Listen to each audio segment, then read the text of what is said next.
Alors, bonjour tout le monde. L'homme et son péché, c'est le titre de ma prédication aujourd'hui. J'aimerais commencer par vous raconter une petite histoire qui va avec la lecture que Sébastien a faite tout à l'heure dans 1 Samuel 7, verset 3. C'est une histoire racontée par un missionnaire américain quelque chose qui s'est passé il y a plusieurs années. Le missionnaire était allé en Inde et il avait rencontré un chauffeur d'autocar qui adorait un dieu vraiment étrange. En Inde, les autocars ne sont pas particulièrement conçus pour le confort des passagers. Ils sont utilitaires. Donc, le chauffeur est assis à côté du moteur, puis qui est enfermé dans une boîte, puis tout le monde est derrière, puis on s'entasse comme on peut pour pouvoir se rendre du point A au point B. D'après l'histoire, le missionnaire voyageait dans un autocar de la sorte. Le coffre qui abritait le moteur ressemblait à un repose-pied très confortable. Alors, le voyageur s'est installé et posé ses pieds sur le moteur. Et tout à coup, le chauffeur s'est mis à gesticuler en criant dans une langue que le missionnaire ne comprenait pas. Puis, il est resté vraiment stupéfait de cette réaction-là. Heureusement, il y a un autre passager dans l'autocar qui est intervenu, puis qui s'est proposé de faire l'interprète. Et puis, en anglais, il a demandé poliment au missionnaire de retirer ses pieds de la boîte du moteur. Et puis, le missionnaire a enlevé ses pieds tout de suite. Mais il a quand même demandé des explications à son interprète. Alors, il a appris que le coffre renfermait le dieu du chauffeur. En y plaçant ses pieds, le missionnaire s'était montré irrespectueux et envers le dieu qui était logé là, qui était le moteur. Vous souriez peut-être, comme moi, lorsque j'ai entendu l'histoire, mais si nous réfléchissons, notre attitude est-elle vraiment différente de celle du chauffeur indien? Est-ce que c'est pas possible que nous, qui professions connaître et adorer le seul vrai Dieu, nous nous inclinions aussi devant des dieux étrangers? N'est-il pas possible que nous adorions certains dieux sous la forme de possessions matérielles ou même des facultés mentales? L'apôtre Paul insiste pour que nous nous examinions. En 2 Corinthiens 13, verset 5, il est dit « Examinez-vous vous-même pour savoir si vous êtes dans la foi. Éprouvez-vous vous-même. » On devrait faire cet exercice régulièrement. Si vous constatez que vous avez adoré un Dieu étranger, pourquoi ne pas le rejeter et donner au vrai Dieu toute la place qui lui appartient dans le temple de votre âme? Dieu promet de vous donner la force de chasser ce qui lui est étranger. Est-ce que vous le croyez? On va retourner dans notre histoire dans 1 Samuel 7, chapitre 7. Donc, l'autel, c'est pas l'autel, hein, c'est l'arche de l'Éternel qui avait passé du temps dans la ville de Kirjath-Jéarim. Et les gens, tout d'un coup, voyaient le temps passer, puis ont commencé à crier à l'Éternel. Alors, ils ont demandé à Samuel, qui était là à ce moment-là, de parler à l'Éternel de leur part. Et la réponse de Samuel a été « Si c'est de tout votre cœur que vous revenez à l'Éternel, ôtez du milieu de vous les dieux étrangers et les Astartés. Dirigez votre cœur vers l'Éternel et servez-le lui seul, et il vous délivrera de la main des Philistins. » On peut faire un parallèle avec nous et avec le retour de Jésus. On se demande des fois, le temps passe, puis on se demande, Seigneur, quand est-ce que va être le jour de ton retour? Puis on prie à Dieu et on demande, mais la réponse de Dieu pourrait-elle être la même que celle de Samuel? Ôtez du milieu de vous toutes vos idoles et vos dieux étrangers et dirigez votre cœur vers moi et je vais éloigner de vous les Philistins. Les Philistins qui sont, dans le fond, Satan et ses anges. Si on continue la lecture du chapitre 7, le peuple s'est assemblé à Mitzpah. Ils ont fait une offrande à l'Éternel. Et alors qu'ils étaient là, tous rassemblés, les Philistins ont appris que les enfants d'Israël étaient à Mitzpah. Et les princes des Philistins montèrent contre Israël. On peut voir ça à partir du verset 7. À cette nouvelle, les enfants d'Israël eurent peur des Philistins, et ils dirent à Samuel, « Ne cesse point de crier pour nous à l'Éternel notre Dieu, afin qu'il nous sauve de la main des Philistins. » Des fois, quand on passe du temps avec Dieu, Satan n'aime pas ça. Puis il s'assemble autour de nous, puis avec les mauvais anges, puis il se demande comment il pourrait faire pour nous attaquer. Et la réponse du peuple a été de crier encore plus fort à l'Éternel. C'est la réponse qu'on devrait avoir aussi. Quand on se sent environné, prions à l'Éternel, demandons son secours. Samuel prit un agneau de lait et l'offrit tout entier en holocauste à l'Éternel. Il cria à l'Éternel pour Israël, et l'Éternel l'exauça. Pendant que Samuel offrait l'holocauste, les Philistins s'approchèrent pour attaquer Israël. L'Éternel fit retentir en ce jour son tonnerre sur les Philistins et les mit en déroute. Pas besoin d'aller se battre, c'est l'Éternel qui se bat à leur place. Ils furent battus devant Israël. Les hommes d'Israël sortirent de Mitzpah, poursuivirent les Philistins et les battirent jusqu'au-dessous de Beth-Kar. Je n'ai pas trop de géographie de cet endroit-là, là, mais ça doit être loin. Alors, quand l'Éternel, quand on lui demande l'aide, l'Éternel, il se bat pour nous. Puis après, on est comme les forces renouvelées, on sort puis on agit déjà en vainqueur. Parce qu'on sait que la victoire est déjà acquise par l'Éternel. Mais après cette victoire-là, le temps a passé et le peuple a vu les enfants de Samuel grandir et ils ont vu leur caractère, et on peut voir ça à partir du chapitre 8, verset 3, juste en bas de la page pour moi. Les fils de Samuel ne marchèrent point sur ses traces, et ils se livrèrent à la cupidité, recevaient des présents et violaient la justice. Tous les anciens d'Israël s'assemblèrent et vinrent auprès de Samuel, et ils lui dirent, « Voici, tu es vieux, et tes fils ne marchent point sur tes traces. Maintenant, établis sur nous un roi pour nous juger, comme il y en a chez toutes les nations. » Donc, le peuple voit la cupidité des dirigeants, voit que c'est pas ça qu'ils veulent avoir, mais en même temps, ça leur donne un exemple de comment agir, puis c'est pas bien, c'est pas un beau comportement. Puis leur réponse à ça, ça a été donnons-nous un roi. On veut être comme toutes les autres nations autour. On veut plus de Dieu comme chef. Nous, ce qu'on veut, c'est un roi comme tout le monde autour. Donc, ils se mettent à convoiter ce que les peuples autour d'eux ont. Est-ce que nous aussi, nous ne tombons pas aussi dans ce piège-là? Le piège de vouloir être comme les autres, de faire comme les autres. Des fois, c'est pour ne pas attirer l'attention, passer un peu plus inaperçu. Mais aussi, des fois, c'est parce qu'on désire ce que les autres ont, tout simplement. Romains 12, verset 2 nous dit « Ne vous conformez pas au siècle présent, mais soyez transformés par le renouvellement de l'intelligence, afin que vous discerniez quelle est la volonté de Dieu, ce qui est bon, agréable et parfait. » Ce qui est bon, agréable et parfait pour Dieu, c'est pas ce qui nous est présenté dans les publicités. C'est pas ce que le monde veut nous offrir.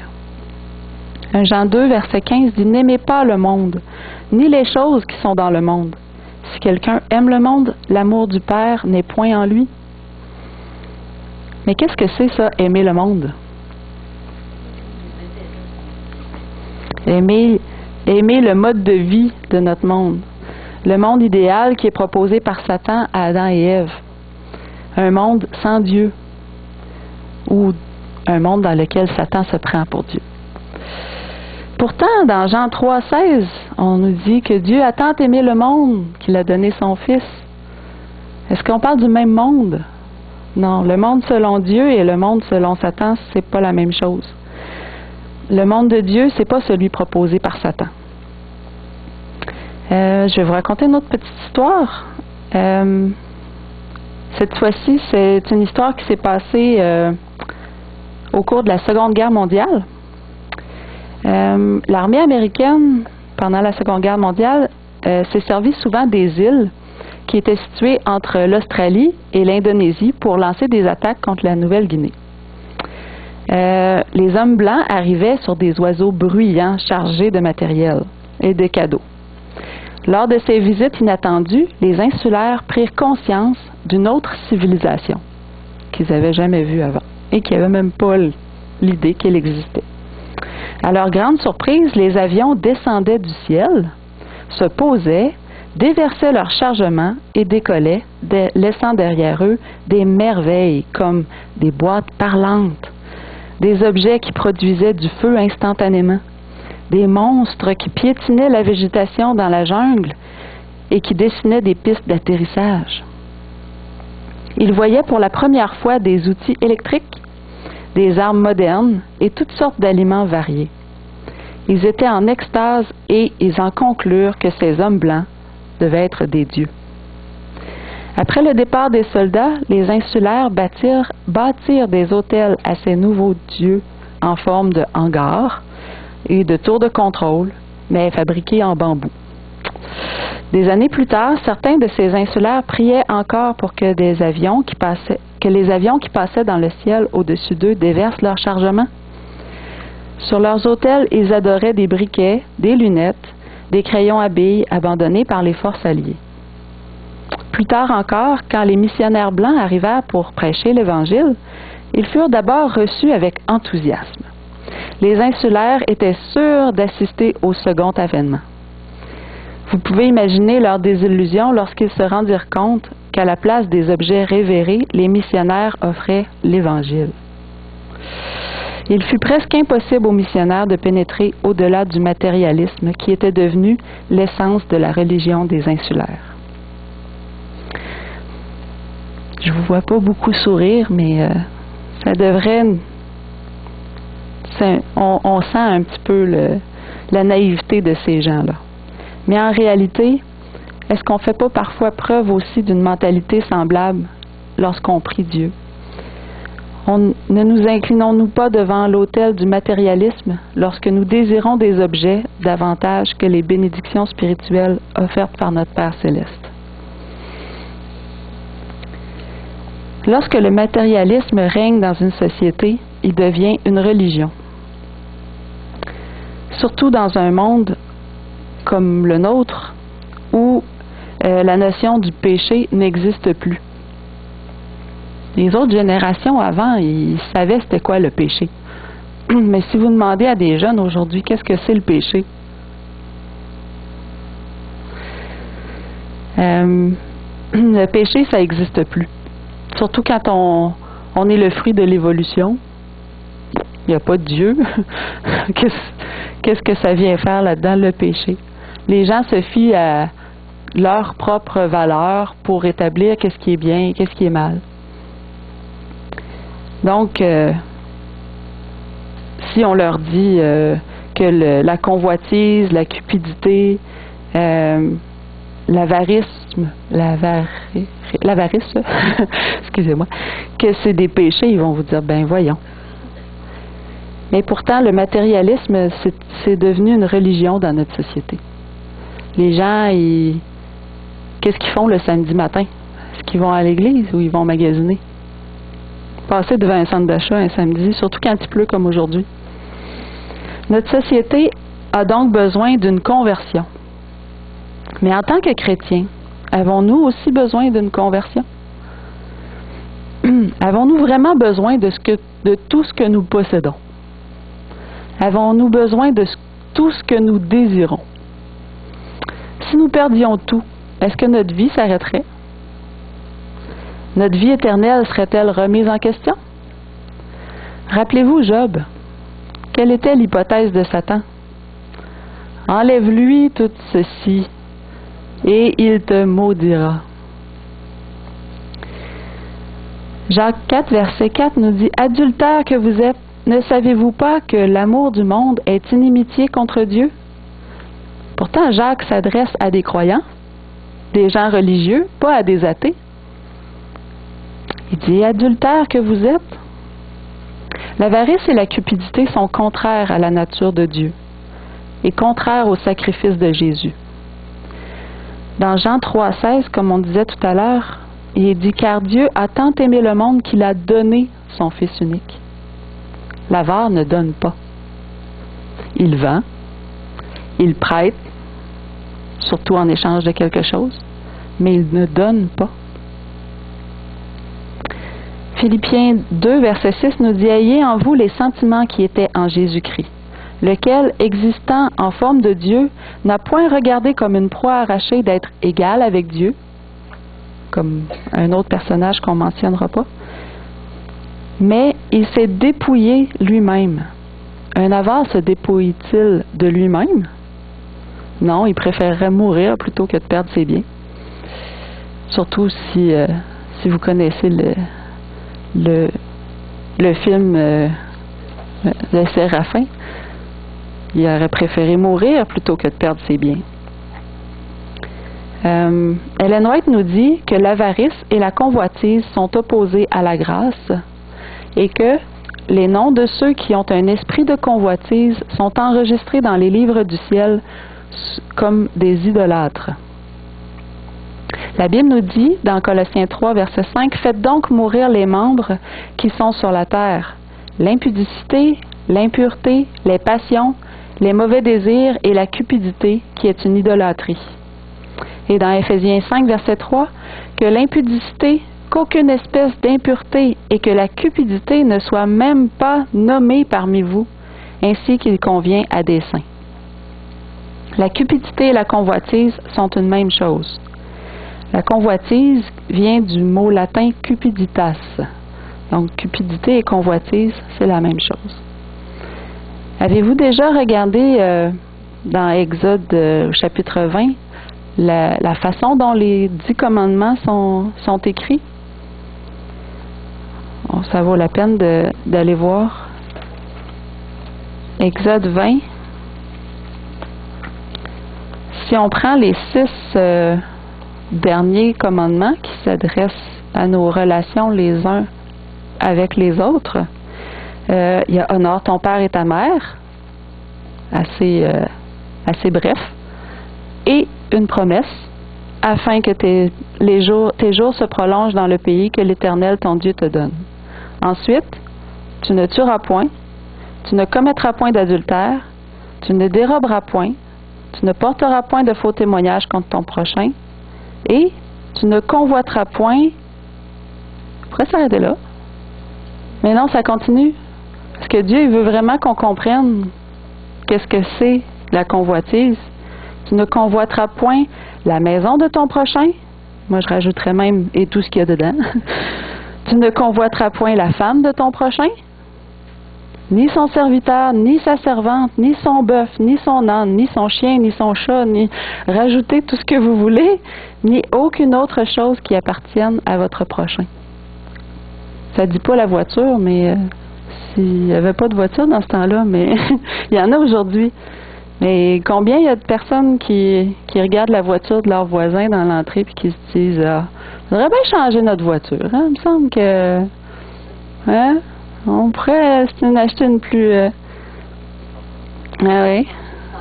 Changer de salaire, c'est ça. Il va falloir avoir un meilleur emploi parce que là, il faut qu'il y ait plus d'argent qui rentre si on veut dépenser plus. Mais est-ce qu'on a vraiment besoin de ça? Une voiture, c'est pour se rendre d'un point A au point B. Hein? Ah là là. Donc, les versets que je vous ai lus tout à l'heure, qui parlent de faire mourir l'impudicité, l'impureté, la cupidité, et que la cupidité ne soit pas même nommée parmi vous, ainsi qu'il convient à des saints. Vous me direz, nous, on n'est pas comme le monde. On est sortis du monde. Et pourtant, ces versets s'adressaient au peuple de Dieu. Peuple de Dieu dont nous faisons partie. Ces mises en garde sont pour nous. Parce que Satan, il s'amène rarement avec des grosses bottes qui font du bruit. Il est plus comme ça. Donc, on s'en rend pas compte, c'est sournois, mais ça rentre dans notre tête. Puis, on se met à désirer des choses qu'on n'a pas besoin. On se met à penser, à désirer être ailleurs et à être autrement, autre chose. Dieu, il veut nous changer, mais il veut pas qu'on soit quelque chose d'artificiel. Il veut nous changer par l'intérieur, pas l'extérieur. Vous savez, Balaam, c'était un prophète qui parlait au nom de Dieu. Et pourtant, lorsque Balak, le roi des Moabites, lui a offert de l'argent pour maudire le peuple de Dieu, il a dit au messager de passer la nuit chez lui, au cas où Dieu changerait d'idée, et le laisserait aller avec eux pour maudire le peuple de Dieu. Maudire le peuple de Dieu contre de l'argent. Pourtant, c'était un prophète. Et quand Géasi, serviteur d'Élisée, a vu son maître refuser les présents de Naaman, qui avait été guéri de la lèpre, ça l'a tourmenté. Il trouvait ça juste que Naaman fasse une offrande suite à sa guérison. Et il était bien prêt à accepter cette offrande-là. C'est pour ça qu'il a couru après Naaman, comme si Élisée avait changé d'avis. Il a pris les présents, il les a cachés, comme si on pouvait cacher quelque chose de Dieu. Et la lèpre de Naaman s'est attachée à lui. Il est devenu blanc comme la neige. Mais pas blanc, plus blanc que neige. Pas dans ce sens-là. Le péché de Naaman s'est attaché à lui. Et Judas, vous connaissez bien Judas, il avait suivi Jésus pendant 3 ans et demi. Il a fait des reproches à Marie-Madeleine pour avoir répandu un parfum coûteux sur les pieds de Jésus. Caché sous le couvert de son intérêt pour les pauvres était sa cupidité, sa convoitise et son avarice. Son amour de l'argent causa son aveuglement et le mena à livrer le Fils de Dieu. Pouvez-vous imaginer livrer le Sauveur du monde pour 30 pièces? Certains le feraient peut-être pour 1 million. D'autres pour de la drogue, de la boisson. J'ai déjà entendu quelqu'un dire « je tuerais pour un morceau de gâteau ».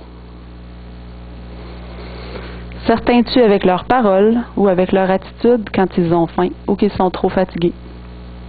D'autres ferment les yeux sur les délits des autres pourvu que leur paix ne soit pas dérangée. J'ai même déjà entendu quelqu'un se réjouir de la guerre parce que c'était bon pour l'économie. Qu'est-ce qu'on peut faire devant ça? 2 Timothée 3, versets 1 à 2, nous dit « Dans les derniers jours, il y aura des temps difficiles, car les hommes seront égoïstes, amis de l'argent, vantards, hautains, blasphémateurs, rebelles à leurs parents, ingrats, irréligieux. » Il y en a plein. Intempérants, cruels, ennemis de Dieu. Qu'est-ce que Paul dit à Timothée? Éloigne-toi de ces hommes-là. Qu'est-ce que c'est la solution pour nous? Dieu a des solutions pour nous. Parce qu'il ne veut pas nous laisser comme ça, entourés de gens qui sont des mauvais exemples. Il veut que nous, on devienne des exemples pour le monde. Puis il nous dit, aime ton prochain comme toi-même.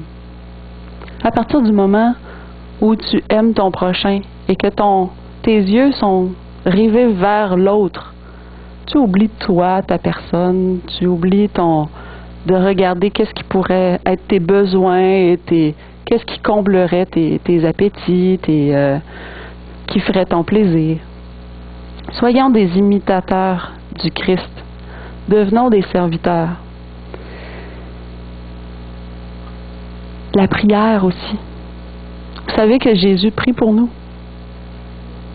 Prions aussi pour nous-mêmes et les uns pour les autres.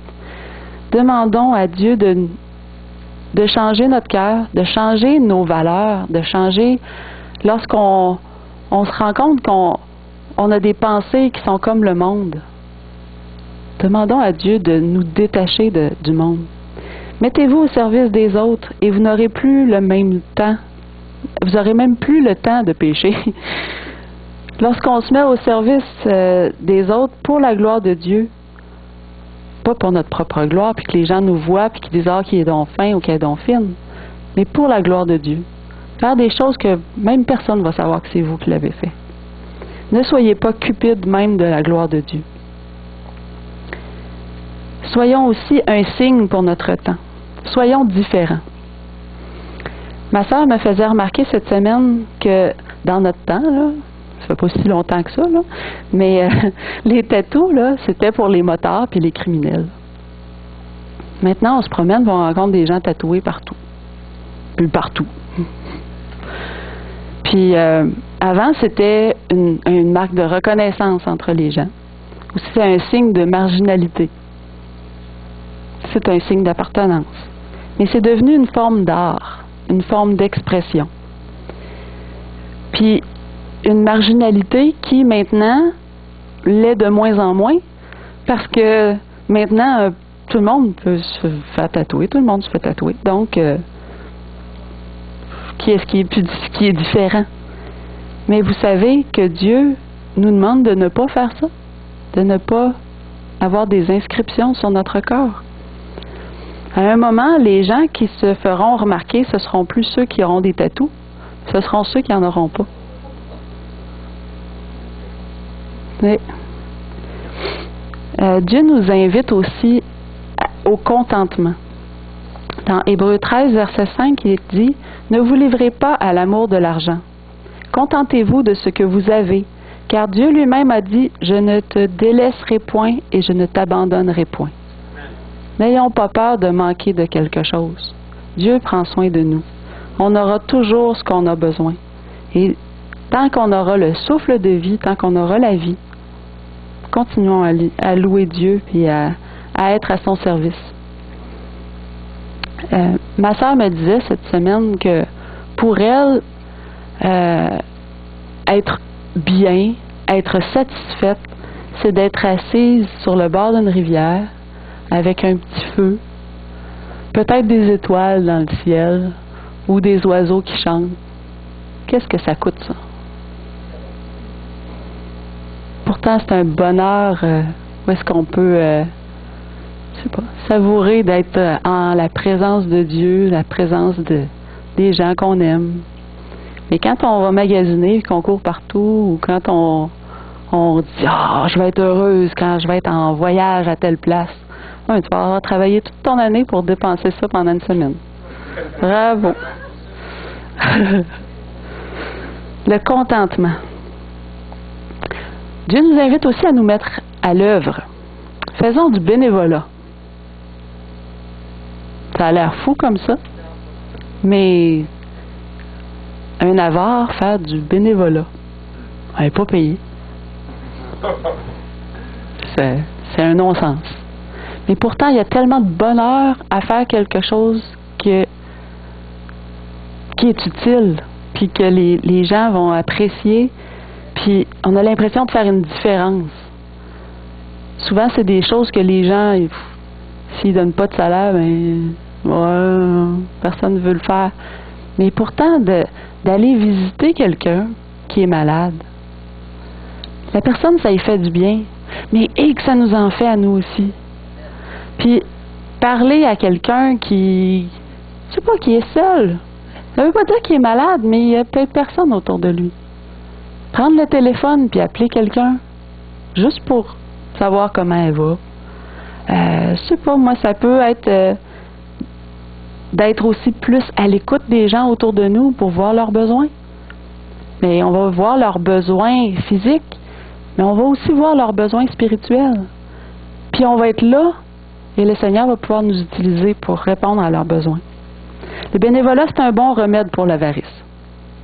Il nous permet d'apprendre à se détacher de l'argent. Il nous aide aussi en mettant l'amour et la grâce de Dieu en action. Il faut aussi apprendre à ne plus dire « je n'ai pas le temps », parce que notre temps ne nous appartient pas. Ne soyez pas avares de votre temps. Réglez vos montres sur l'horloge de Dieu. L'Ecclésiaste nous dit qu'il y a un temps pour chaque chose. Pleurer avec ceux qui pleurent, rire avec ceux qui sont joyeux, accompagner les gens dans leur deuil, dans leur peine. Ça prend du temps. Mais, puis ça, on a la vie éternelle devant nous. Utilisez vos talents pour la gloire de Dieu. Ne soyez pas avares de vos talents.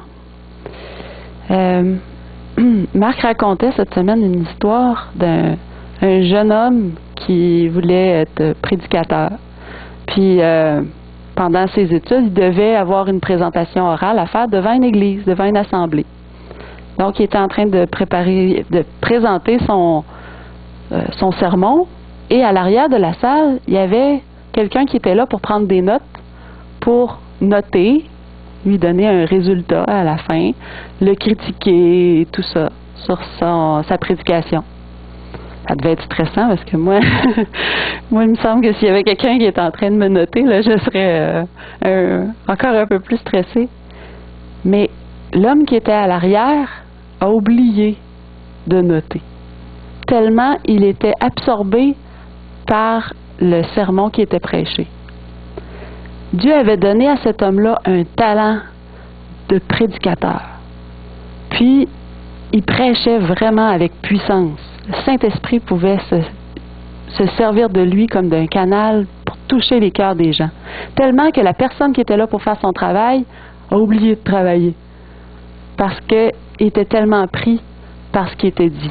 Puis à la fin, lorsqu'il a parlé avec le jeune, il a dit « Ah, je suis désolé que notre message soit aussi impopulaire. Parce que c'est dommage. Il me semble que si on avait un message plus populaire que ça dans notre Église, il y aurait plus de gens qui viendraient. » Ben, l'homme qui devait noter a été très triste d'entendre ça. Parce que le message, c'est pas une question d'être populaire ou non, c'est d'être la vérité. Et l'homme qui était le jeune homme a décidé d'être prédicateur. Il a été un très bon prédicateur. Mais il a décidé de partir sa propre église avec ses propres doctrines. Parce qu'il voulait être populaire. C'était ça qui l'attirait, lui, d'avoir une foule qui l'écoute et qui est suspendue à ses lèvres. C'est dommage pour lui, parce qu'il a mal fini. Mais si le talent que Dieu lui avait donné avait été mis au service de Dieu, pour la gloire de Dieu et non pas pour sa propre gloire à lui, imaginez qu'est-ce que ça aurait été comme bénédiction dans notre monde. Dieu nous encourage aussi à donner et à partager. Il dit, vous avez reçu gratuitement, donnez gratuitement. Essayons pas toujours de mettre un prix sur les choses. On partage. Ne pas attendre aussi notre mort pour être généreux. Il y a des gens qui mettent dans leur testament « Ah, à ma mort, ma fortune va aller à l'église, à l'évangélisation. » Ben, dommage, parce que tu aurais pu avoir tellement de bénédictions pendant ta vie si tu n'avais pas gardé cet argent-là pour toi tout ce temps-là, pour ton propre confort. Mais si tu l'avais déjà donné, imagine tous les gens qui sont peut-être morts sans avoir entendu la parole de Dieu, parce que tu as gardé cet argent-là dans ton petit coffre à toi, pour après ça le donner. On pourrait dire le résultat est le même, mais non, il y a des gens qui auraient eu besoin de cet argent-là. Attendons pas pour notre propre satisfaction. Quand on a des choses qui peuvent servir aux autres, partageons-les. Dieu nous les donne et il nous dit, vous ne manquerez de rien. En 1 Chronique 29, verset 14, il est écrit, « Car qui suis-je et qui est mon peuple pour que nous puissions te faire volontairement ces offrandes? Tout vient de toi et nous recevons de ta main ce que nous t'offrons. » Il y avait un petit texte, je ne vais pas vous le lire, je vais vous le résumer dans mon livre ici. C'est l'histoire de deux jeunes mariés qui venaient de s'installer dans une nouvelle ville. puis ils désiraient devenir membres d'une église proche.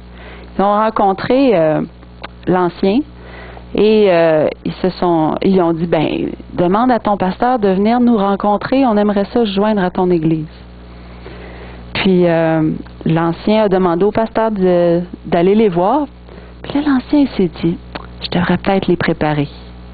D'un coup que le choc est grand, je devrais leur parler d'avance de certaines choses, parce qu'ils voulaient vraiment qu'ils viennent dans leur église.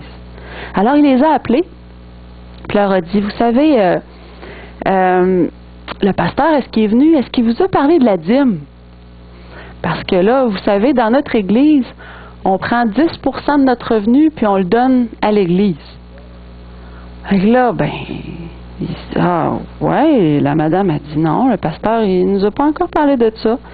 Eh bien, quand vous allez devenir membre, ben, vous devez accepter de donner 10% de vos revenus à l'église. Quand le pasteur est allé chez le couple, hey, pensez-vous qu'il a abordé ce sujet-là? Ben non, il n'en a pas parlé. Puis là, la dame a dit, ouais, mais là, elle ne veut pas s'embarquer dans quelque chose qu'après ça, il y aurait une petite entourloupe, là. Fait qu'elle dit, mais pasteur, est-ce que c'est vrai que nous devons donner 10% de notre revenu à l'Église avant de pouvoir devenir membre? En lui-même, le pasteur a appelé Dieu à son secours. Il a demandé de l'inspirer pour savoir comment répondre. Il a gardé son calme, puis il a répondu, je regrette, mais on vous a mal renseigné. En réalité, vous allez devoir donner 100% et payer en plus de votre personne. La Bible enseigne que toutes choses appartiennent à Dieu par droit de création. Mais tout ce que nous lui remettons est donc à lui pour commencer.